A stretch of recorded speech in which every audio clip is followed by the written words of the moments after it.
What is up, ladies and gentlemen of YouTube? Grant from One Fair Review, and today we are looking at Resident Evil Vendetta. This is a review, and just to let you guys know, there might be some spoilers, but they won't be big enough to really ruin the movie. But this is going to be my review of Resident Evil Vendetta.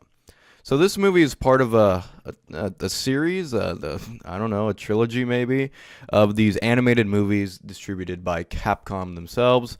I don't know who the animation studio is, but all I do know is that they do tend to be canon with the video games themselves, and they do have the returning voice actors who actually play the video game characters in the games do the voices, which is really, really cool.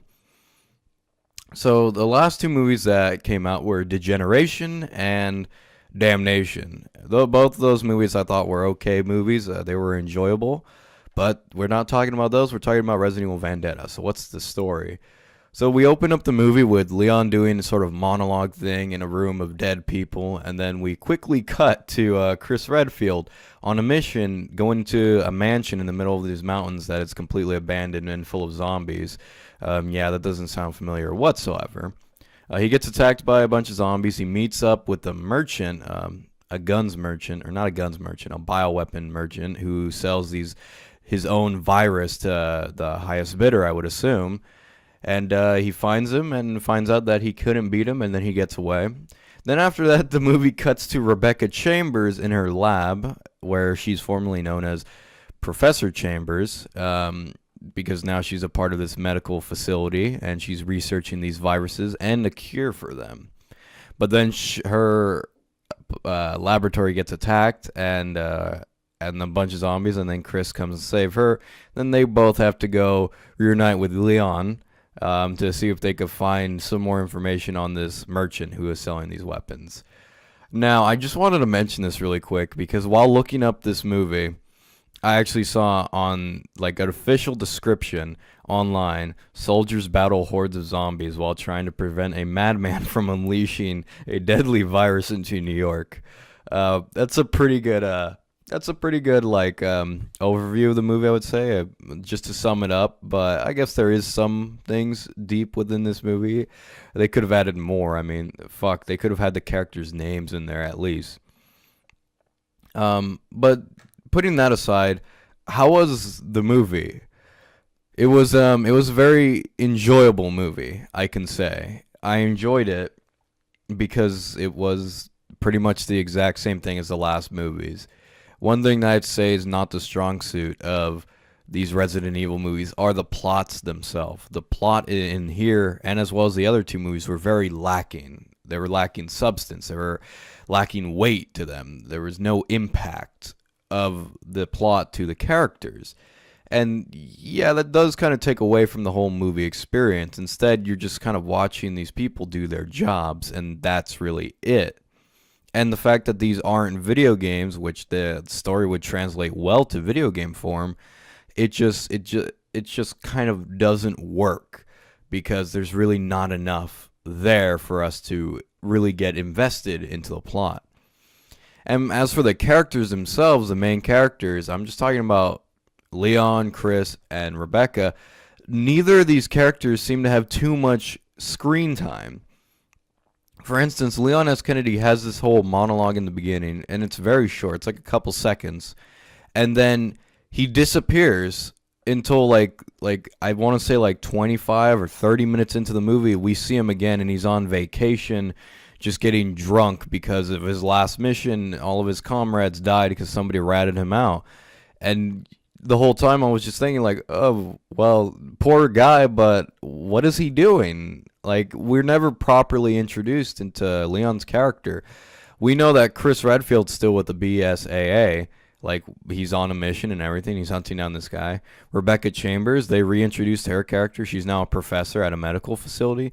But what's Leon doing since Resident Evil 6? He's pretty much the same way Chris was in Resident Evil 6. Just kind of getting drunk, depressed because his team's dying. It's like, okay, who were Leon working with? Who's he working with? He was a special agent for the president before. What is he now? Is he with a group or an organization? And he's taking a vacation from what? What has he been doing? It's never explained what Leon's sort of was doing before this movie. I mean, technically it was never explained in the last two, but it was established what he was doing there. Here it's like Chris and Rebecca find out, oh, Leon might have some answers. Let's go to Leon for help. Then they go to Leon for help, and he's being like a fucking brat, just like drinking and everything. And just like, okay, what happened to Leon that led to him? I mean, doing this, like, he has seen people die before. He has had people die before that he cared about. Why is now so special? He also falls into the same sort of problem that Resident Evil Degeneration had with Leon, to where he's kind of a stick in the mud at times. Not the whole movie. He has his badass moments, and he has, I think, one funny line. But for the most part, he's not funny. He's not sarcastic. He's not a wise ass like he was in Resident Evil 4. That's sort of what made Leon popular. But I guess they figured that out, and Damnation had him a little bit more funny, but he was too far where he was like he didn't care about people dying, and now it's like, well, he still doesn't care about people dying, but now he's taking away all the funny. It was just kind of an odd change to go through. I wish there was a little bit more to him, and I wish he was in the movie more. He was in it for all the action set pieces. There was really nothing for him to do, like character-wise, besides have him be cool. The same thing could be said for Rebecca. Rebecca's in the movie for like the beginning in the lab. She goes with Chris. They have conversations. They do get some character development with her, I suppose. But then she goes to find Leon. They talk to Leon, and then she gets captured. And then we see snippets of her in captivity, and then she is gone. Yeah, she's pretty much just gone for the other half of the movie, and then at the very end, she rejoins up with Leon and Chris. She just disappears. Well, she doesn't disappear. We know where she is. We know what she's doing. We know what she's going through. But she never really has that much of an impact. She's just the one who finds the cure at the very beginning of the movie. Then we have Chris. Chris is in this movie the most, and I would say that he is definitely the main character. But even then, like, we don't really see too much of him. Again, it's a very weird thing to say, but yeah, he's just kind of in the movie. He's, again, very entertaining. The voice actor, I don't believe this is the same voice actor from Resident Evil 5 and 6. And it's definitely not the same one from the Resident Evil 7. Which, by the way, Chris has gone through another physical change, or maybe that Chris and, okay, fuck it, I don't know. I don't care, but he's still working for the BSAA in here, and he's pretty much the same character. He has no arc in this movie, really. He's just trying to capture the bad guy, and that's pretty much it. As for the rest of the characters in the movie, they fall into the same category as the last ones. When I mean the last ones, I mean from Degeneration and Damnation. They're just not that important or not interesting. We never get to see enough of them, nor do we really care about them, so it's like, whatever. The villain himself is, again, lacking a lot of backstory. Well, he has one, and it's more of an ironic backstory than it is a tragic one. I mean, it's one of those, like, oh, shit, that's fucked kind of backstories, and it's very ironic. I'm not going to spoil it, but if you guys are curious, just, like, go watch the movie. It's just one of those moments, but he has a strange character change, because the whole movie he's played straight. But then at one point in the movie, they play him as, like, this really creepy, insane freak who's, like, you're just like, oh, God, that's really disturbing what he's going to do. He's, like, a really crazy, fucked up guy. But later on in the movie, they just say, like, oh, no, he's not fucked up at all. He's a normal guy. He just wants revenge. It's like, wait, but what about that scene where he went absolutely fucking batshit insane? Like, that's not a normal person. Now you're telling me he's normal? And then they never resolve anything that happens, like, with that whole crazy plot line. And to come to think of it, there's a lot of plot lines that are really never resolved. For instance, there's a guy who comes up in the beginning and asks Leon to help his family, like, oh, they're gonna kill my family, and then he even hears what, like, his wife has to say on the phone. But it's like, okay, did the guy's family ever make it out? They never explain it. It's just kind of odd, really odd, in fact. As for the rest of the movie, it just kind of, it's weird because the movie takes a while to get started, but at the same time it's too short. It's an hour and 36 minutes, and I feel like it would have benefited if it was a little bit longer, if we saw Leon, Chris, and Rebecca, like, investigating a little bit more, maybe going back to the mansion that was in the beginning. But No, it's an hour and 36 minutes, and it takes a while to get started, the plot to get started, but then once it gets started, it's like it's not enough. So it was just kind of a weird kind of thing that was going on. I thought that it was just kind of odd. There's also a really weird like sort of time thing going on where the guy like he infects somebody and he says it'll take 30 minutes to reach the ultimate form. And then Chris goes inside the building where they are, and it's like let's say like five. Let's say it's like 5, like in the afternoon, like the sunset's almost about to go down, or like 5, like near 6.